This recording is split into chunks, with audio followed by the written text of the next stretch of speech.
Okay, folks, welcome back. This teaching is going to be on the Commitment of Traders Report, Insights for Effective Price Action Analysis.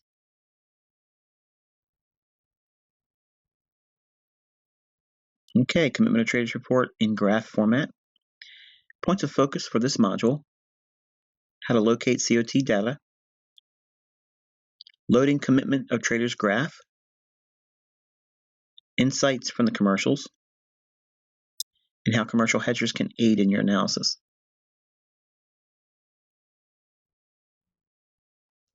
Okay, folks, we are on barchart.com. Okay, this is a website I use to illustrate Commitment of Traders reports in graph form. And we just click on this little toggle box up here to go to a commodity. And we're going to look at the Canadian dollar. And right now, the largest open interest is on the March contract of 2018. So we'll click on that. And then we'll click on technical chart. And then we're going to scrub down into this area here.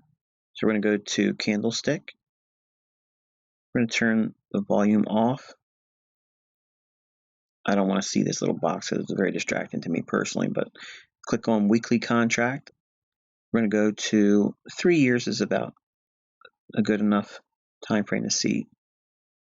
And then we're going to go to Commitment of Traders. Now there's several here. There's Commitment of Traders disaggregated. Then we have Commitment of Traders Financial Traders Report. Then Commitment of Traders. We just want this one. Okay. Click on that. And we want to maximize that to large. And we're going to click on Draw Chart. And it'll pop up here. And again, let's take our volume off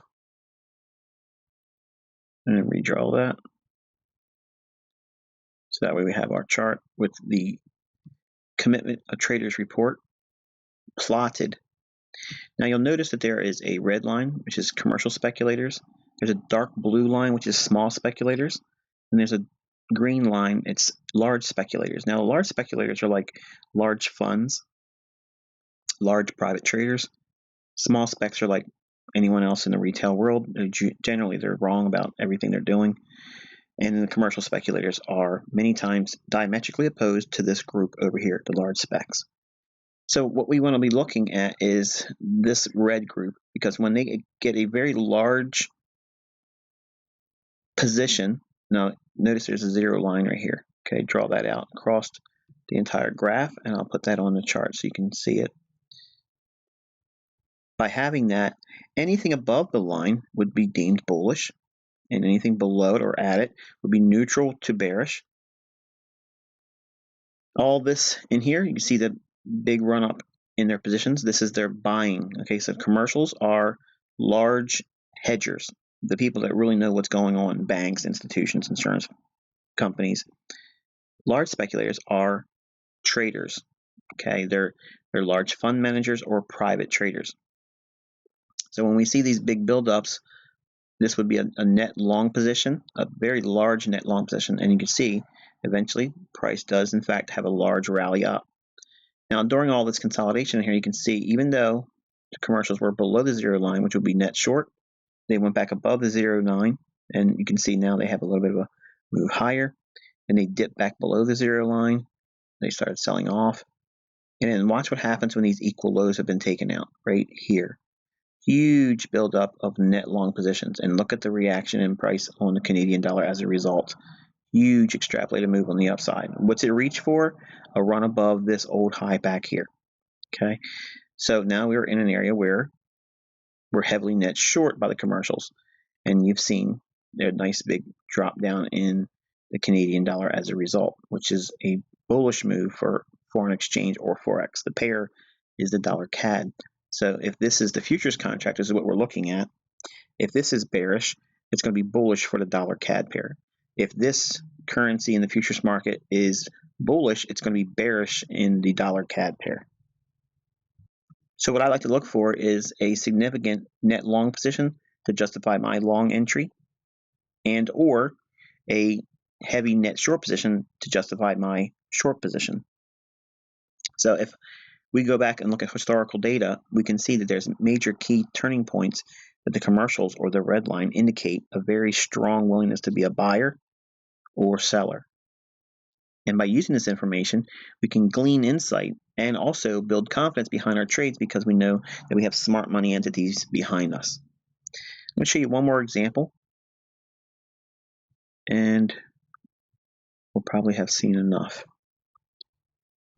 All right, so we're going to use the euro, just changing that first letter to an E gives us the euro on a weekly. Nothing else needs to be changed down here. So we have again the euro in a consolidation. Every time there's a big buildup, there was a small little rally in here. Big buildup in their commercial holdings. It rallies, and as price starts to drop below these equal lows, look closely. Okay, we have equal lows here. Price dips down below that on a weekly capacity, and we are in a net long position. So the commercials are accumulating those positions long, and notice what happens when we get above these equal highs here. We have this high, we have this high. Draw that out in time. That's the 120 big figure. They're net short at that time.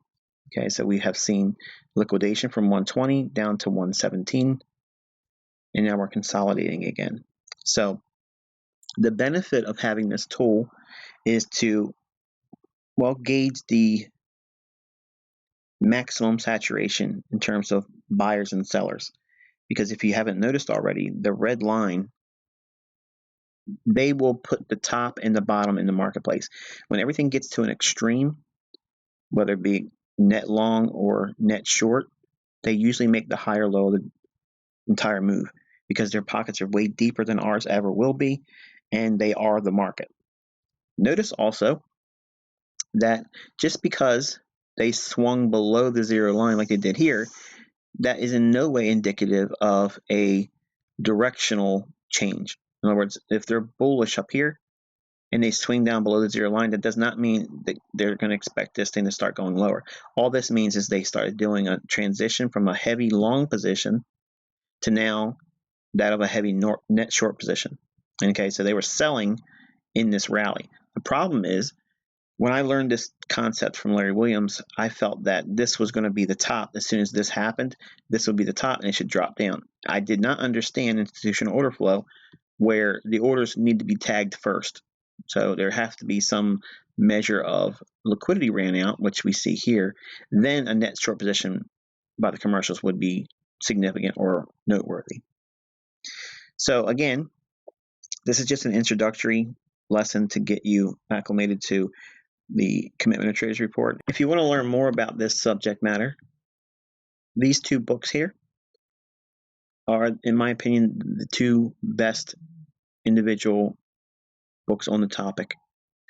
You can see they're rather inexpensive. And there's also a book by Larry Williams, How I Made $1 Million Trading Commodities Last Year, where he basically introduced it to the trading community, and it took off like a wildfire. Problem is folks just simply looked at the net short or net long position, and Larry himself even mentioned that this sometimes got him in trouble. But there are enormous benefits to understanding this information when you have also understanding of institutional order flow and how to read price action. When you blend these two things together, you get really amazing results, and it's not limited to just currencies. It's in stock indices, and it's in bonds, and it's in commodity futures. Hope you enjoyed this presentation. If you'd like to find more, you can visit my website at theinnercircletrader.com.